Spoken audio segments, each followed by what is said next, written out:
justamente de un lado a otro sobre las calzadas, ¿sí? Y además estamos hablando de una zona de la periferia de Quincho con Avenida Pueyrredón, donde es zona también de parada. También muchos pasajeros esperan el colectivo en el pavimento. Metieron todo en la avenida Santa Fe, colectivos, contenedores, Sí, falta un helipuerto. falta la bicisenda y hacemos cartón seco. Bueno, ahí la tenemos. Todo metieron. Tengan en cuenta esto. Ahí sobre Ecuador. Claro, sobre Ecuador, Exactamente.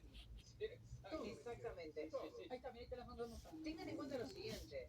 Es muy probable que con este corte se mantenga por lo menos hasta dentro de 1 hora, 2 horas, ¿no es cierto, Marcos? Porque hasta que saquen el colectivo.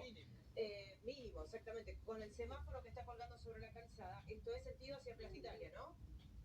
Esto es sentido hacia Plaza Italia y atención, la avenida Santa Fe está cortada desde Pueyrredón en adelante. O sea, el desvío que está haciendo los agentes de tránsito es en la avenida Pueyrredón. O sea, los que vienen por Santa Fe hacia Plaza Italia, inefectivamente van a tener que doblar en Pueyrredón a la derecha. Claro, imagínense, ya de por sí Pueyrredón es una avenida que siempre tuvo tránsito. Imagínense con esta situación.